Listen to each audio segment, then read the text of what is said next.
नमस्कार, मी सुवर्णा धानोरकर। आज आपण एका अशा विषयावर चर्चा करणार आहोत जो अनुसूचित जातीतल्या अनेक वंचित घटकांच्या हक्कांशी संबंधित आहे। अनुसूचित जातींमध्ये आरक्षणाचा लाभ सगळ्या समाज घटकांपर्यंत समानपणे पोहोचतोय का, हा प्रश्न अनेक वर्षांपासून उपस्थित होतोय। याच पार्श्वभूमीवर अ, ब, क आणि ड अशा आरक्षण उपवर्गीकरणाची मागणी जोर धरते। या मागणीचे प्रमुख प्रवर्तक आणि विधान परिषद सदस्य माननीय आमदार अमित गोरखे यांच्याशी आपण या विषयावर संवाद साधणार आहोत। सरांची आधी थोडक्यात ओळख करून देते मी तुम्हाला। आमदार अमित गोरखे हे उच्च शिक्षित अर्थात MBA झालेले आहेत। सर्वसामान्य पेपर विक्रेता ते विधान परिषद आमदार असा त्यांचा प्रवास आहे आणि आज एका महत्त्वाच्या विषयावर ते लढा देत आहेत। त्यांचं स्वागत करून लगेच चर्चेला सुरुवात करूयात। सर, खूप खूप स्वागत तुमचं साम टीव्हीच्या स्टुडिओमध्ये। नमस्कार सर, सगळ्यात आधी मला सांगा, एक सर्वसामान्य पेपर विक्रेता ते विधान परिषदेचे सदस्यत्व, हा सगळा प्रवास कसा होता? खरं तर माझा जन्म मूळचा आमचं वडिलांचं गाव अहिल्यानगर, पण पिंपरी चिंचवड आणि पुणे जिल्ह्यात जन्म झाला आणि लहानपणापासून आईमुळे वडिलांमुळे समाजकार्याची आवड आणि अनेक वर्षापासून भारतीय जनता पार्टीचं मी काम करतोय आणि मूळतः स्वयंसेवक आहे आणि माननीय देवेंद्रजी फडणवीस यांच्याबरोबर अनेक वर्ष काम करतोय। आणि खरं मला वाटलंही नव्हतं की मला विधान परिषद देतील, पण तो माझ्यासाठी सुखद धक्का होता। पण खऱ्या अर्थाने वंचितांसाठी काम करण्यासाठीची ही परिषद आहे आणि त्याचमुळे ते सिलेक्शन झालं असावं, म्हणून येणारा काळ हा गोरगरीब आणि खास करून वंचितांसाठी मी द्यायचं ठरवलंय आणि त्यांचे जे जुने प्रश्न आहेत, जे आत्तापर्यंत प्रलंबित आहेत, ते प्रश्न मार्गी लावण्यासाठी मी आता अखंडपणे काम करतो। पण मागासवर्गीय समाजातून आलेला एक उच्च शिक्षित तरुण अशी तुमची ओळख आहे, त्यामुळे समाजाच्या अपेक्षा सुद्धा खूप आहेत। अपेक्षा असणं स्वाभाविक आहे, कारण मी याच्या आधी पण अनेक वेळा मीडियामध्ये मी सांगितलंय की महाराष्ट्राच्या इतिहासात माझ्या समाजातला मी पहिला आमदार आहे ज्या विधान परिषदेपर्यंत मी पोहोचलोय। एक आमदार साधारण एका विधानसभेमध्ये एक विशिष्ट प्रकारचा निधी पोचवू शकतो, पण आज मी एकमेव समाजासाठी आमदार असल्यामुळे महाराष्ट्रातनं खूप लोकांचं प्रेशर छोट्या छोट्या निधीसाठी असतंच, पण अनेक गोष्टींसाठी असतं। त्यामुळं एक दर शनिवारी माझ्याकडे जनता दरबार असतो, मंत्रालयातही माझ्या भोवती तेवढीच गर्दी असते, कारण त्यांना मी हक्काचा वाटतो, एकमेव असल्यामुळं आणखी हक्काचा वाटतो। त्यामुळं माझ्या समोर प्रश्नांचा डोंगर आहे, पण परिपूर्णरित्या उतरण्यासाठी माझा पक्ष, माननीय मुख्यमंत्री देवेंद्रजी फडणवीस आणि सगळेच माझे मंत्री ताबडतोब मला वेळ देतात आणि त्यांची कामं पूर्ण करण्यासाठी माझा पूर्णपणे प्रयत्न असतो। बरं, गेलं 1.5 वर्ष झालं तुम्ही विधान परिषदेचे आमदार आहेत। या 1.5 वर्षांचा संपूर्ण काळ बघितला तर मागे वळून बघताना काय वाटतं की काय काय झालेलं आहे आपल्याकडून आणि काय होणं बाकी आहे? खरं तर विधान परिषद मिळाल्यानंतर ती समजून घेणं, ते पुस्तक वाचणं, यातही माझा भरपूर वेळ गेला। पण मला आनंद या गोष्टीचा आहे की मी ज्या गोष्टीसाठी मला विधान परिषद दिली त्या महाराष्ट्रातील मागासवर्गीय वंचितांसाठी मी काम करू शकलो। त्यात आपण 2-3 महत्त्वाचे प्रश्न मी त्या ठिकाणी मांडले आणि ते मांडल्यानंतर त्याचं GR द्वारे संपूर्ण इम्प्लिमेंटेशनही झाले, याचा मला अभिमान आहे। तुम्हाला माहिती असेल की माझ्या एक PAच्या वाईफवर एक मोठा अन्याय झाला आणि एका पुण्याच्या मोठ्या हॉस्पिटलसाठी मी त्या ठिकाणी झगडलो आणि तो झगडत असताना आज त्या ठिकाणी GR निघाला की कुठल्या हॉस्पिटलला गोरगरीब ला ज्यावेळेस ॲडमिशन घ्यायचं आहे त्यावेळेस त्याला आता डिपॉझिटची गरज लागत नाही। तो एक त्या ठिकाणी मी त्यावेळेस झगडलो, रस्त्यावर उतरलो, म्हणून तो GR निघाला। नंतरच्या काळामध्ये मला एक अत्यंत भेडसावणारा प्रश्न महाराष्ट्रभर फिरताना जाणवला, तो म्हणजे स्मशानभूमींचा, की स्मशानभूमींमध्ये आजही गावखेड्यांमध्ये मागासवर्गीय समाजाला त्या ठिकाणी त्या प्रेतालाही जागा मिळत नाही। तोही प्रश्न मी लक्षवेधी म्हणून मांडला। माननीय मुख्यमंत्री देवेंद्रजी फडणवीस यांनी त्या प्रश्नाला उत्तर दिलं, फक्त उत्तर दिलं नाही तर त्याच्यावर डायरेक्ट त्यांनी एक कमिटी बसवली। त्या कमिटीत मी स्वतः काम करतोय आणि माननीय गोरे साहेब त्याचे अध्यक्ष आहेत आणि त्या कमिटीच्या माध्यमातून आम्ही त्याला एक निधी आणणं आणि स्मशानभूमी, प्रत्येक गावामध्ये एक स्मशानभूमी असावी, जेणेकरून त्यास एक गाव एक स्मशानभूमी असं त्याचं एक आम्ही टार्गेट ठेवून काम करतोय। तोही प्रश्न मार्गी लावला आणि त्याचाही GR निघाला, कमिटी झाली। तिसरा अत्यंत महत्त्वाचा प्रश्न की आज हिंदू म्हणून आपण ज्यावेळेस नोकरी करतो, मग तहसीलदार असेल, PI असेल, PSI असेल किंवा क्लार्क असेल, हिंदू म्हणून आणि SC म्हणून आपण कामाला लागतो, पण नंतरच्या काळात आपण आपला धर्म विसरतो आणि ख्रिश्चन कम्युनिटीकडे वळतो। मग हा एक प्रश्न मी उपस्थित केला असता त्याचा एक जी आर निघाला की आपण हिंदू म्हणून त्या ठिकाणी मागासवर्गीय म्हणून जर नोकरीला लागला असेल आणि आपली चालीरीती जर बदलली तर तुम्हाला ती नोकरी गमावी लागू शकते, कारण तुमची जात त्या ठिकाणी अवैध ठरू शकते. मग तोही जी आर निघाला आणि त्यानंतर अनेक लोकांनी पुन्हा एकदा हिंदू धर्मांमध्ये प्रवेश केला. त्यामुळे मला असं वाटतं ह्या 1 ते 1.5 वर्षामध्ये ही अत्यंत मोठी उपलब्धी आहे की माझ्या अनेक प्रश्न की जसं जी आर मध्ये रूपांतर झालंय आणि तो कायमस्वरूपी नियम म्हणून आज सरकारमध्ये लागू झालाय.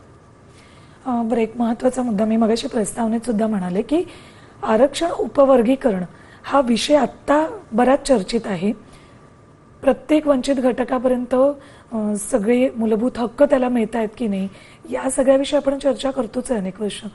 पण अ, ब, क, ड हे असं वर्गीकरण व्हावं याविषयी खऱ्या अर्थानं काम अलीकडच्या काळात सुरू झालेलं आहे आणि ते तुमच्या माध्यमातून सुरू झाले त्याविषयी. नाही, खरं तर मी मगाशी आपण जो प्रश्न विचारला की विधान परिषदेमध्ये हा मुद्दा अनेक वेळा मी त्या ठिकाणी उपस्थित केला आणि आपल्या सगळ्यांनाच माहिती आहे की 1 ऑगस्ट 2024 रोजी पंजाब वर्सेस देवेंदर सिंग ह्या सुप्रीम कोर्टाच्या निर्णयामध्ये सुप्रीम कोर्टाच्या खंडपीठानं 7 खंडपीठानं हा निर्णय दिला की प्रत्येक राज्यानं आरक्षण उपवर्गीकरण आपल्या पद्धतीनं जाहीर करावं आणि फक्त जाहीरच करू नये, त्याचं इम्प्लिमेंटेशनही करावं आणि त्याच्यानंतर आंध्र, तेलंगणा, पंजाब, हरियाणा अशा 5 राज्यांमध्ये ते लागूही झालं आणि तेच महाराष्ट्रातही लागू व्हावं एवढीच भूमिका मी मांडतोय.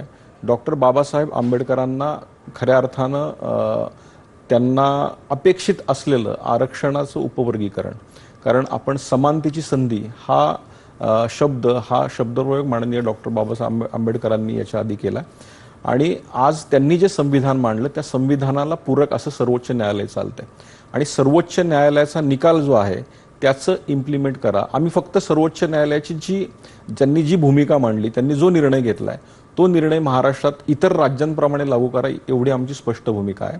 आणि वंचितांमधला वंचित घटक आहे की खऱ्या अर्थानं आरक्षणाचा फायदा अनेक लोकांना झालाय आणि तो झालाय आणि झालाही पाहिजेच होता. पण अनेक आज ह्या 59 जातींमध्ये अनेक जाती अशा आहेत की ज्यांना आजही त्यांच्याकडे शैक्षणिक पात्रता नाही, ग्रॅज्युएट लोक नाहीत, IAS ऑफिसर नाहीत, क्लेरिकल लोक नाहीत.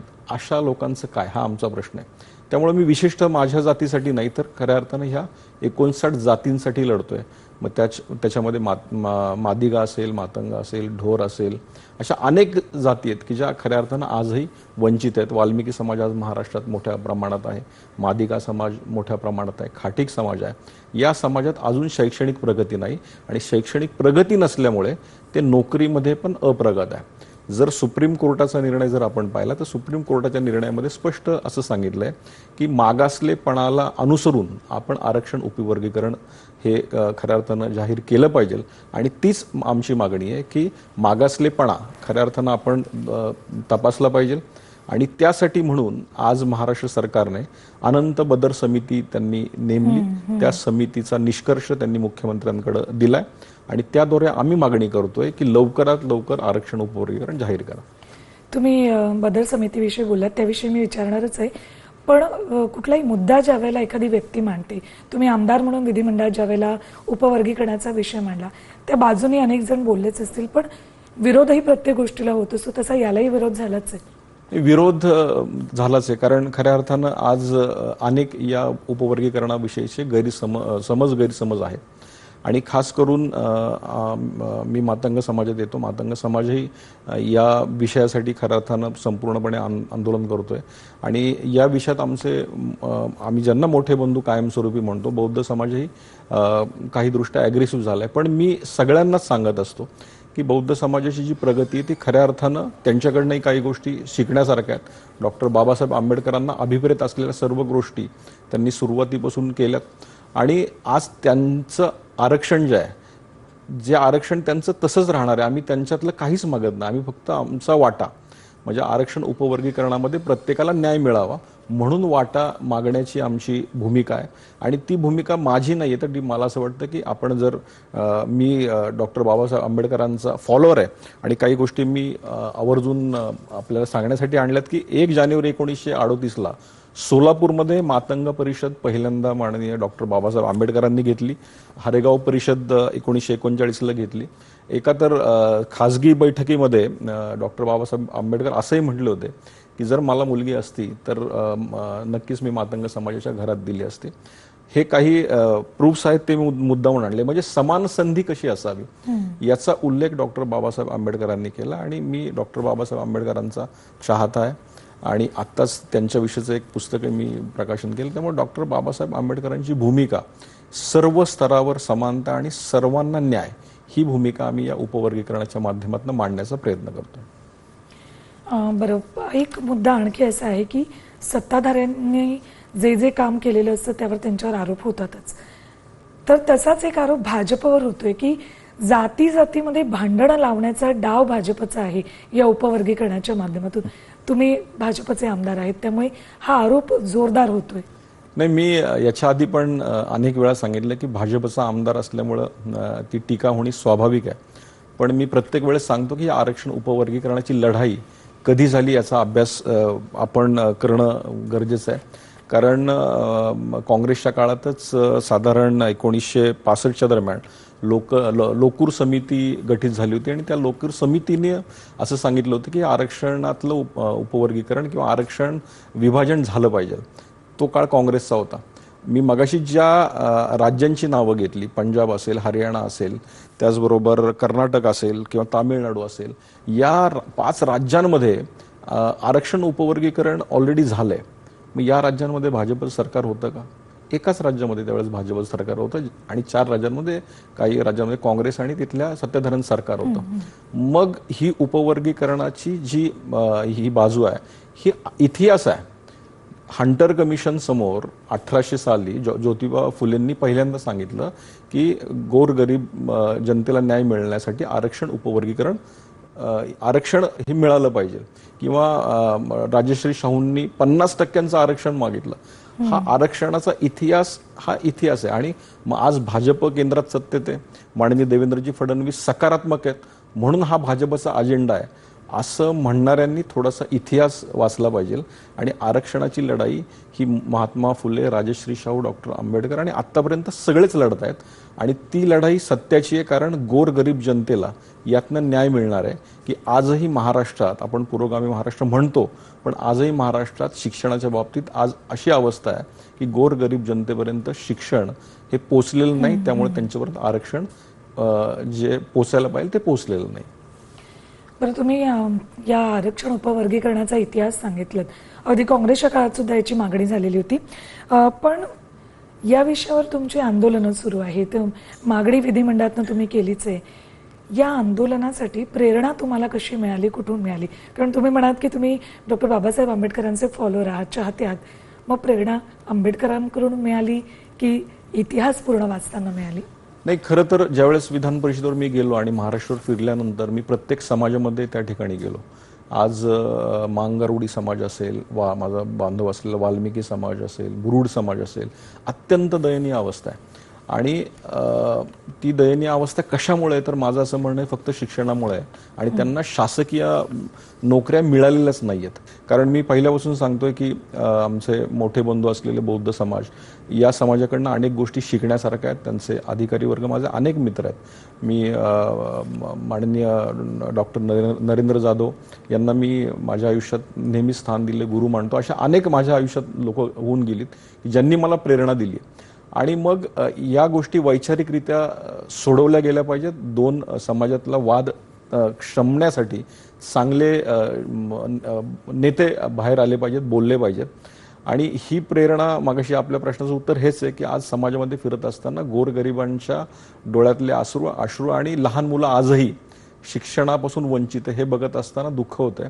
म्हणून माझा समाज प्रगत झाला पाहिजे ही डॉक्टर बाबासाहेब आंबेडकरांची भूमिका मांडण्यासाठी मी या विषय पूर्णस्तास लावतोपर्यंत लढत राहील. बरं, तुम्ही काही वेळापूर्वी 59 जातींचा उल्लेख केला.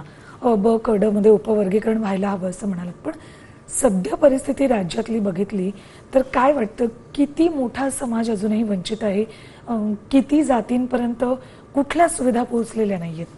मी मगाशीच सांगितलं की ह्या 59 जाती आहेत. त्यातल्या काहीच जाती आहेत की ज्यांच्यापर्यंत शिक्षण पोचलंय किंवा त्यांचे अनेक ऑफिसर्स त्या ठिकाणी आहेत. मी माहितीच्या अधिकारात अनेक गोष्टी काढलेल्या आहेत. त्याच्यामध्ये आपल्याकडनं काही शिष्यवृत्ती फॉरेनला जाण्यासाठी देते. त्यातही अनेक जाती अशा आहेत की ज्यात एकही सिंगल माणूस आजपर्यंत तिथपर्यंत पोहोचलेला नाही. किंवा आज डॉक्टर्स असतील, इंजिनियर्स असतील किंवा MIDCतले भूखंड जे SC साठी राखीव आहेत, तिथे पण अनेक अशा जाती की त्यांना हे माहितीही नाहीये की MIDCला असं अप्लाय करावं लागतं आणि SCला भूखंड मिळतो. त्यामुळं ह्या मी मागाशी नावं घेतलेल्या अनेक जाती त्या ह्या लाभापासून वंचित आहेत. या जातींना खऱ्या अर्थानं एक लेवलला जर आणायचं असेल तर आरक्षणातलं उपवर्गीकरण झालं तर याचा फायदा होईल. मी पुन्हा एकदा सांगतो की आम्ही आरक्षण चं स्वागत करणारं आम्ही सगळीच मंडळी कुणाचं हिसकून घेण्याच्या आम्ही प्रयत्नात नाहीये. ज्यांचं त्यांना मिळालेलंच आहे, आणखी मिळणारच आहे. पण त्यातला एक छोटासा वाटा जर आपल्या गोरगरीब वंचित ह्या 58 जातींना मिळाला तर त्याचा फायदा येणाऱ्या काळामध्ये सगळ्यांना होईल, समाजाला होईल. पण ज्या वेळेला उपवर्गीकरणाचा मुद्दा समोर येतो त्यावेळेला एक सर्वसामान्य व्यक्तीचं असं म्हणणं असतं की वाटा द्यायचा म्हणजे माझ्यातला दुसऱ्याला दिला जातोय, मग माझा वाटा कमी होणार, असा एक सर्वसामान्य समज असतो प्रत्येकाचा. त्यामुळे मला हा प्रश्न विचारायचा आहे की जसं तुम्ही म्हणताय की उपवर्गीकरण गरजेचं आहे, त्यामुळे प्रत्येक वंचिताला याचा कसा फायदा होईल? उपवर्गीकरण गरजेचं आहे आणि मी मगाशी सांगितलं की ज्यावेळेस ह्या उपवर्गीकरणाचा विषय आला त्यावेळेस विषय आल्यानंतर सुप्रीम कोर्टानं जो निर्देश दिला त्याच्यामध्ये स्पष्ट असं सांगितलंय की मागासलेपणाचा निकष लावून तुम्ही उपवर्गीकरण त्या ठिकाणी द्या. म्हणजे आज काही जण म्हणतात किंवा लोकसंख्येच्या आधारावर द्या वगैरे वगैरे, तर लोकसंख्येचा आधार असं सुप्रीम कोर्टाने प्रेडिक्टमध्ये म्हटलं नाहीये आणि ते दिलंही नाही पाहिजे. मागासलेपणाचा आधार म्हणजे काय? सरकारी नोकऱ्यांमध्ये किती समाज वंचित आहे, आज मगाशी मी सांगितलं फॉरेन स्कॉलरशिपमध्ये किती समाज वंचित आहे, कुठल्या ठिकाणी किती नोकऱ्या गेलेल्या आहेत, IAS अधिकारी किती आहेत, MPSC UPSCद्वारे अधिकारी किती आहेत. त्यामुळं अशाचा डेटा या समितीचा निष्कर्ष मे बी त्यांनी काढला असेल आणि त्या आधारे आपण आरक्षण मागतोय. त्यामुळं येणाऱ्या काळामध्ये ह्या सगळ्या जातींना सस्टेन करण्यासाठी त्यांच्यातला अभ्यास करून या समितीनं जो गोषवारा जो सादर केलेला आहे तो सादर करून या आरक्षण उपवर्गीकरण जे आहे ते याच बेसवर आरक्षण उपवर्गीकरण केलं पाहिजे की मागासलेपणा नेमका कशामध्ये आहे, किती गोष्टींमध्ये आहे आणि कुठल्या जाती त्यापासून वंचित आहे त्याच्यावर हा आधार ठरणार आहे. त्यामुळे याच्यातनं कुणाचा घेण्याचा विषयच नाही. याच्यात वर्गीकरणामध्ये मला वाटतं ही जी समिती ती त्यांनी अभ्यास केलेला आहे. इतर राज्यांमध्ये ज्या पद्धतीनं वर्गीकरण झालंय त्याचा अभ्यास करूनच, खास करून हरियाणाचा जर आपण या ठिकाणी विचार केला तर त्याद्वारे अशाच पद्धतीनं या ठिकाणी मागासलेपणाच्या आधारावर हे उपवर्गीकरण झालं पाहिजे. बरं, एखाद्या समाजाचं मागासलेपण दूर होणं म्हणजे काय तर शिक्षण आणि रोजगाराची संधी, या दोन महत्त्वाच्या गोष्टी आहेत. तर या दोन गोष्टी पोहोचवायच्या असतील प्रत्येकापर्यंत आणि त्या पोहोचवल्या तर काय परिणाम होताना दिसेल असं वाटतं राज्यामध्ये? एक साधं आपण उदाहरण घेतलं की समजा आपण असं समजूयात की आता SCचा मादिगा समाज आपल्या महाराष्ट्रात आहे. मादिगा समाजाची आत्ता परिस्थिती अशी की त्यांना कास्ट सर्टिफिकेट पण त्यांच्याकडे नाही आहेत. पण आज मादिगा समाजात एकही तुम्हाला MBBS डॉक्टर किंवा IAS ऑफिसर किंवा साधा MPSC ऑफिसर पण दिसणार नाही. पण आपण त्यांना विशिष्ट एक आरक्षण दिलं, असं समजा की आपण त्या समाजासाठी 1% आरक्षण दिलं, म्हणजे 100 मुलं बसली तर एक मुलगा तर 100% डॉक्टर होईल, एक मुलगा तर 100% MPSC होईल. त्यामुळं मला असं वाटतं की आरक्षण उपवर्गीकरणामध्ये ह्या जातींना जर खऱ्या अर्थानं ज्या वंचित राहिलेल्या आहेत त्यांना त्या टक्केवारीमध्ये डिवायडेशन केलं तर त्यात राहिलेलं जे शिक्षणातली प्रगती आहे, त्यात राहिलेली नोकऱ्यांमधली प्रगती आहे, त्यात राहिलेली या औद्योगिक धंद्यांमधली प्रगती आहे ती नक्की येणाऱ्या काळात होईल. त्यामुळे हे उपवर्गीकरण महत्त्वाचं आहे. सर, आपल्याकडे वेळ अगदी कमी आहे, नाही तर मला अजून भरपूर प्रश्न विचारायचे होते. जाता जाता अगदी थोडक्यात महाराष्ट्रातल्या जनतेला आरक्षण उपवर्गीकरण या मुद्द्यावर काय संदेश द्याल? मी पुन्हा एकदा सांगतो की मी डॉक्टर बाबासाहेब आंबेडकरांचं खऱ्या अर्थानं माझी प्रेरणा तिथनंच आहे आणि लोकशाहीर अण्णाभाऊ साठे यांनी सुद्धा फकीरा ज्यावेळेस लिहिली ती डॉक्टर बाबासाहेब आंबेडकरांच्या विचारांना ती अर्पित केली होती. त्यामुळं ह्या दोन जातींमधला जो वाद आहे तो खऱ्या अर्थानं आपण वैचारिकदृष्ट्या हा कमी केला पाहिजे आणि सर्व नेत्यांनी आणि त्यातल्या तज्ज्ञ मंडळींनी एकत्र येऊन याविषयी चर्चा विनिमय करून खऱ्या अर्थानं आपण या विषयात पुढे गेलं पाहिजे आणि खऱ्या अर्थानं जे वाद पेटवण्याचं काम करतात, ट्रोलिंग करतात आणि खोटे फेसबुक अकाउंट ओपन करून त्याद्वारे आमच्या मोठ्या बांधवांना भडकवणं किंवा तिकडनंही अशा पोस्ट येतात की काही आमचे समाज भडकले जातात. पण ज्यावेळेस आपण त्याच्या कंप्लेंट्स करतो तेव्हा असं कळतं की तो फेसबुक अकाउंटच फेक आहे. त्यामुळे महाराष्ट्रात थोडीशी उद्रेकाची परिस्थिती आहे आणि याच्यामध्ये कोणीही मोठे नेते किंवा मोठे ऑफिसर्स भरडले जात नाही. सामान्य कार्यकर्ता जो गावकुशीत राहिलेला आहे, एकटा राहिलेला आहे, तो भरडला जातोय.